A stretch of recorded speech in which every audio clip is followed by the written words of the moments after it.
नमस्कार, मैं माही गौतम और आप देख रहे हैं खबर समय जगत। भोपाल में पूर्व मुख्यमंत्री उमा भारती के निवास पर माता बेटीबाई सोशल वेलफेयर फाउंडेशन के कार्यक्रम में शराब छोड़ने और दूध पीने का संदेश दिया गया। इस मौके पर उमा भारती ने घोषणा की कि अक्टूबर में प्रयागराज में गंगा की अदालत और भोपाल या आसपास में गौ अदालत लगेगी।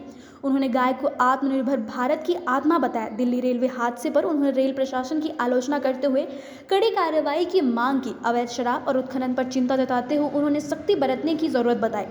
एमपी में इन्वेस्टमेंट को लेकर उन्होंने सरकार की योजनाओं का समर्थन किया और कहा कि 2025 तक कई बड़े बदलाव होंगे। कर्ज पर बात करते हुए उन्होंने कहा कि यह युग धन बन चुका है, लेकिन सरकार की कर्ज चुकाने की क्षमता पर भरोसा जताएं।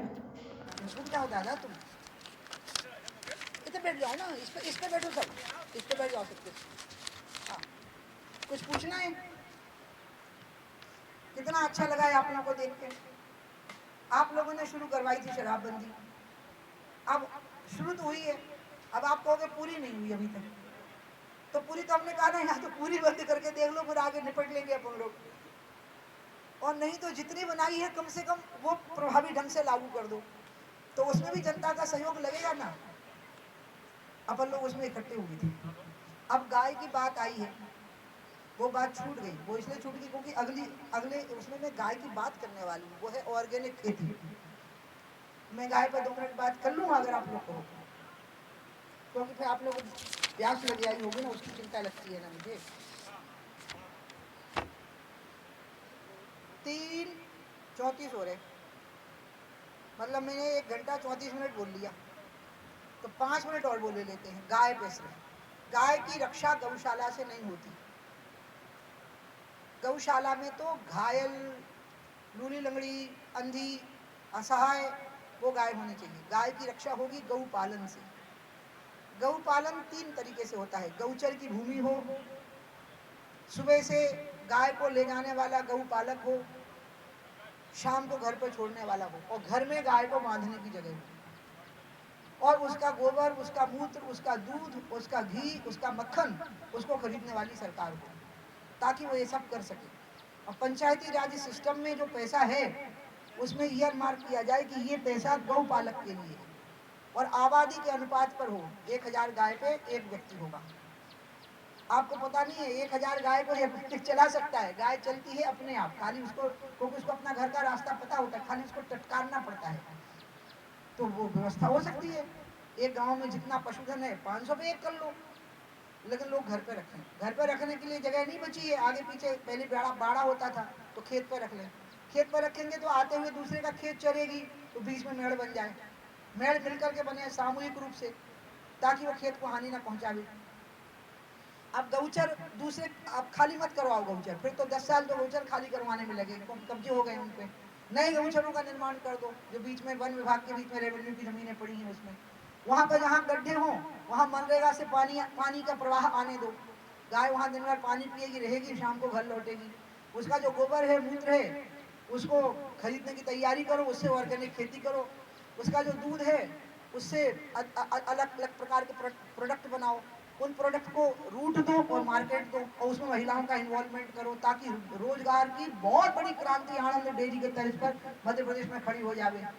ये तैयारी करो, तब गाय बचेगी। मैं ये कहना चाहती हूँ, ये तो धंधा चला दिया लोगों ने। एक जिले में 10-10, 20-20 गौशालाएं, और जाके देखो तो हालत बुरी। इसलिए मैंने शिवराज जी को कहा था कि पूरे जिले में 1 गौशाला रखिए सरकार की, और 300-400 एकड़ जमीन इसको अलॉट करिए। उसके पास कई एम्बुलेंसेज होनी चाहिए घायल गाय को उठाने की, वहाँ हॉस्पिटल होना चाहिए, डॉक्टर होना चाहिए। लोगों को पता होना चाहिए, अमुक नंबर डायल करेंगे तो घायल गाय को उठाने के लिए आ जाएंगे, और ठीक हुई और उसके मालिक को वापस करिए। और अगर उसका कोई मालिक नहीं है तो किसी को उसको गोद लेने के लिए तैयार करिए। लेकिन गांव-गांव में जब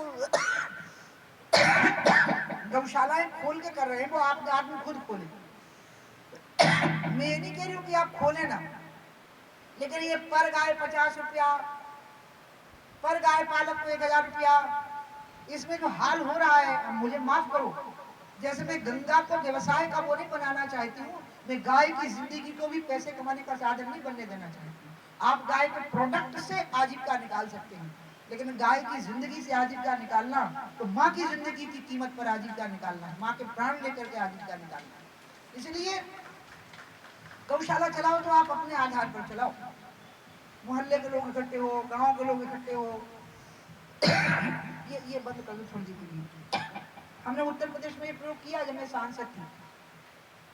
वहां के डीएम झांसी और ललितपुर के डीएम को मैंने कहा कि सामाजिक सहकार से गौशालाएं शुरू करो, सरकार से पैसे लेकर के नहीं, सरकार का पैसा तो इतना ही खर्च होना, रोड बने, बिजली हो, पानी हो, सिंचाई हो, अस्पताल में दवाई हो, डॉक्टर हो, नर्सें हो, स्कूल में पढ़ाई हो, अच्छे टीचर हो, ये चीजें हैं जिन पर सरकार का पैसा खर्च होना चाहिए।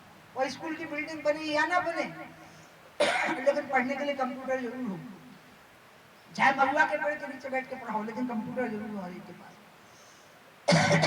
क्योंकि बिल्डिंगें फायदा दे रही है बिल्डरों को। अस्पताल की बिल्डिंग बनती है, यहाँ पे आके देखो डॉक्टर नहीं होंगे, दवाई नहीं होगी, क्यों? अस्पताल की बिल्डिंग बन गई, 50 करोड़ अलॉट, कहाँ गया पैसा? कहीं पूरा बिल्डर के हवाले चढ़ गया। और मरीज कई एमआरआई का खराब है तो सीटी स्कैन खराब है, नहीं, अस्पताल कपड़े की छाया में लगाओ, लेकिन सीटी स्कैन होना, एमआरआई होना, दवाइयाँ पूरी होना, डॉक्टर पूरे होना, ट्रेंड नर्सें होना, और जो डॉक्टर सरकारी व्यवस्था में काम कर रहे हो उनको प्राइवेट प्रैक्टिस की इजाजत बिल्कुल नहीं मिलनी चाहिए। ये पहले से उनसे लिखवा के ले लेना चाहिए कि अगर आप सरकारी अस्पताल में काम करोगे तो आपको प्राइवेट प्रैक्टिस करने का अधिकार नहीं रहेगा, आपका लाइसेंस निरस्त कर दिया जाएगा। जैसे पहले सेवा भाव से डॉक्टर काम करते थे वो सेवा भाव वापस लौटेगा। इसलिए मैं गऊ के बारे में एक मेरे मन में है ना कि जो अपने 4-5 सेमिनार चलेंगे उसमें अपन गाय से, इसलिए मैं गौशाला जाती हूँ और जो अपने प्रयास से कर रहे हैं बिना सरकार से पैसा लिए उनका मैं अभिनंदन करती हूँ। लेकिन जो सरकार से पैसा मांग मांग करके गाय की दुर्दशा करके गाय की सेवा करने का बहाना बनाते हैं उनकी मैं निंदा करती हूँ। सरकार से तो मेरा यही कहना है कि पूरे जिले में एक गौशाला बनाओ, बहुत बड़ी गौशाला बनाओ, सारी साधनों से उसको लैस रखो, वहाँ आप सारी गायों की सेवा करो, उनका इलाज करो, उनके मालिकों को वापस करो। बाकी जो मैंने आपको कहा कि गौ संवर्धन की व्यवस्था है कि मध्य प्रदेश को ऑर्गेनिक स्टेट की ओर ले जाना। पहले तो हमारी पूरी खेती ही ऑर्गेनिक थी, पूरी खेती ऑर्गेनिक थी, अब धीरे धीरे वो बढ़ा है, उसका हम लाभ उठा सकते हैं कि ऑर्गेनिक फूड की डिमांड बढ़ी है, जिसमें कि गाय का मूत्र, गाय का गोबर। वो तो बहुत पुरानी बात बता रही ना, अब तो बहुत सारे लोग आईटी इंडस्ट्री में आ गए हैं ना। उस समय तो सही में मध्य प्रदेश, मेरी बड़ी इच्छा थी कि मध्य प्रदेश एक हाई मॉडर्नाइज्ड स्टेट हो जाए, और इसमें आईटी खास करके, क्योंकि मध्य प्रदेश में सब कुछ था, अच्छी कानून व्यवस्था दे सकते थे, अच्छा इंफ्रास्ट्रक्चर हम बना ही रहे थे, तो उनके हिसाब से जहाँ जहाँ उनके हब बनते, केंद्र बनते, वहाँ वहाँ हम इंफ्रास्ट्रक्चर बना देते उनके लिए। तो वो मुझे असल में क्या है, शिवराज जी का मैं बहुत आदर करती हूँ, और जो 4 साल बीते हैं पिछले समय के, उसमें हम दोनों बिल्कुल सगे भाई बहन की तरह हुए, छोटी बहन वो बड़े भाई। लेकिन मोहन बिल्कुल नया खिला हुआ फूल है, नया उतरा हुआ उदित हुआ तारा है। मुझे विश्वास है कि 3 से लेके 25 तक का 3 और पूर्णांक है 25, 2025 9 हो जाता है। मुझे लगता है कि जो कुछ घटेगा वो बहुत अच्छा घटेगा इसके, और सारी बातें पूरी होंगी, मेरी कही हुई और शिवराज जी की कही हुई। सरकार के कर्ज लेने को लेकर अगर आप बंदूक की गोली में सोना लपेट दोगे, शक्कर लपेट दोगे, शहद लपेट दोगे और सीधे मार दोगे तो नहीं लगेगी, लेकिन अगर आपने दुनाली में डाल कर मार दी तो लग जाएगी। बात अच्छी बोली गई है इससे नहीं लगती, बात कहाँ से बोली गई है इससे लगती है, मतलब निशाना किधर से निकला है उससे लगती है। रामकृष्ण परमहंस जी का यही था, वो कहते थे कि जीवन में कुछ समय के लिए जुगाली करनी चाहिए। गाय दिन भर चारा चरती है, फिर शाम को बैठ जाती है, फिर आप उसको देखना वो मुंह चलाएगी जबकि खाएगी कुछ नहीं, वो अपने अंदर का निकला खाया हुआ निकालती है और उसको फिर वापस चबाती है। तो मैं पहले धार्मिक जीवन में रही 16 साल की उम्र तक, फिर जीवन व्यापक हो गया, 80 देशों में घूम आई, फिर जीवन सामाजिक हो गया, 20 साल की उम्र में गांव पहुंच गई, बहुत अन्याय और आतंक देखा, सामंती शोषण देखा, लोगों के लिए लड़ने लगी। फिर राजमाता जी हाथ पकड़ के राजनीति में ले आई कि अगर और व्यापक क्षेत्र बनाना है इस संघर्ष का तो राजनीति में आ जाइए, तो राजनीति में आ गई, 6 बार सांसद बन ली, 11 साल केंद्र में कैबिनेट मिनिस्टर रही, 2 राज्यों में नेतृत्व में चुनाव हो गया, यहाँ का भी हो गया, उत्तर प्रदेश का भी हो गया। 2017 में जो 4 चेहरे नेता होंगे दिखाए गए थे उसमें एक मैं भी थी। लेकिन जैसे ही रिजल्ट आया हमारे मीडिया के बंधुओं ने घेरा, मेरे अलावा जो 3 चेहरों को घेरा, उनसे पूछा कि अब आ गई मेजोरिटी तो आप मुख्यमंत्री बनोगे? उन्होंने कहा जैसी पार्टी कहेगी वैसा करेंगे। मुझसे पूछा, हमने कहा नहीं, हम जो पार्टी कहेगी वो नहीं करेंगे, हमें नहीं बनना मुख्यमंत्री। क्यों नहीं बनना? हमने कहा हमें गंगा का काम करना। 17 में तो हम गंगा के काम में लगे होंगे थे, तो आप पार्टी की बात नहीं मानेंगे? हम कहा नहीं मानेंगे। तो पार्टी की डिसिप्लिन सोल्जर नहीं? हम कहा नहीं है, हम तो गंगा के अनुशासित सोल्जर हैं, हम तो गंगा की बात मानेंगे। मैया जी कहती है पूरे समय हमारी तरफ ध्यान दो। तो इसलिए यहाँ भी नेतृत्व हो गया, वहाँ भी नेतृत्व हो गया। बताओ, और मैं कह दूं कि ये मैं हूँ? अरे साहब, ये घमंड कभी मत रखना। लोग कहते हैं अरे फलाने ने बहुत मेहनत करी तो वो नेता बन गया। कुली कितनी मेहनत करते हैं, बे बनते हैं मुख्यमंत्री या मंत्री? बताओ मुझे, नहीं बनते ना। कोई कहते हैं फलाना बहुत अकल वाला है इसलिए बन गया।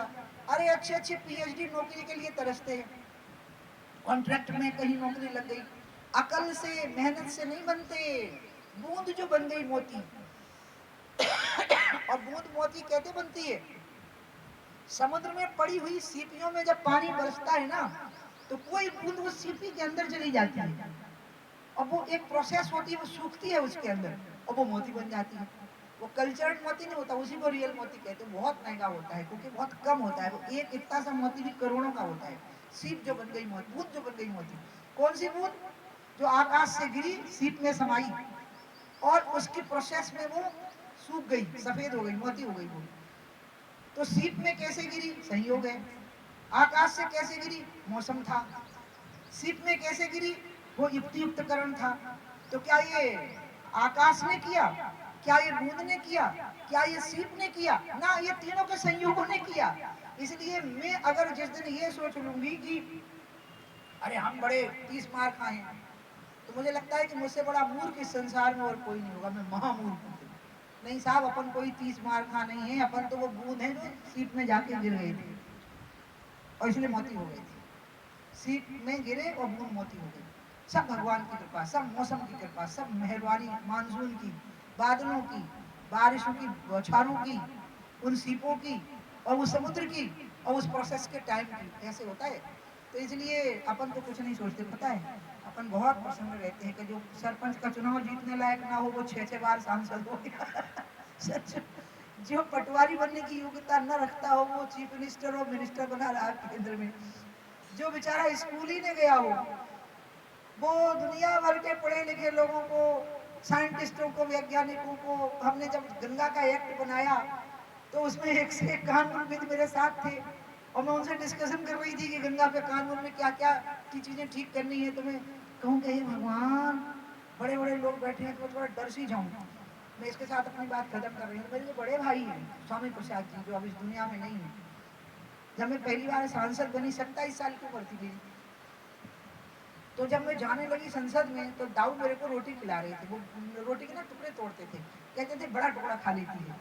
तो मेरे लिए अच्छी उन्हें अरहर की दाल बनवाई और बिर्रा की मोटी रोटी दिल्ली में घर में, और टुकड़े डाल रहे थे दाल में, और बेन खाएगी ऐसे कर रहे थे वो। तो जब मैं खाने लगी मैंने कहा दाऊ बहुत डर लग रहा है। दाऊ बोले क्यों?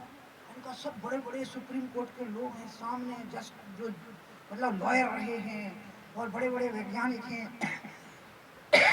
जो संसद में बैठे हैं। राजीव गांधी नेता विरोधी दलों के बैठे हुए थे ना उस समय पे 89 के चुनाव के बाद, वे बैठे हैं। इतने चंद्रशेखर बैठे हैं, वीपी सिंह बैठे हैं, और हम गांव के गंवार, बूढ़ा गांव की लोधी की मोड़ी है वो बैठी है, स्कूल गई नहीं यहाँ। मेरे भाई मुझे बोले जथा मत गज जूथ महापंचानन चल जाए, और फिर उन्होंने उसका मुझे अर्थ आता था, लेकिन उन्होंने बताया कि देख बेटा, वो मुझे बेटा राजा बेटा बोलते थे। शिवराज जी ने भी याद है जब भाई साहब को याद किया तो उन्होंने कहा था कि उमा बहन को वो राजा बेटा कहते थे। बोले राजा बेटा, 1000 हाथियों के झुंड में अगर एक शेर का बच्चा चला जाए तो पूरा झुंड बिगड़ जाता है, तू चिंता नहीं करनी, जा हाथियों के झुंड में शेर के बच्चे की तरह मेरा बच्चा है। तो इसलिए ये जो आप हो मेरी ताकत हो, ये ताकत मेरी बनाए रखो। 2025 में हम वो सब प्राप्त करेंगे जो 2003 में प्रारंभ किया था, और 2025 में वो हम सब प्राप्त करेंगे जो मैंने 1967 में मैंने प्रारंभ किया था। 1967 में तब से प्रवचन शुरू हुए थे। और फिर इसके बाद ऐसी रोचक खबरों के लिए जुड़े रहें खबर समय जगत के साथ, और चैनल को सब्सक्राइब करना बिल्कुल ना भूलें। धन्यवाद।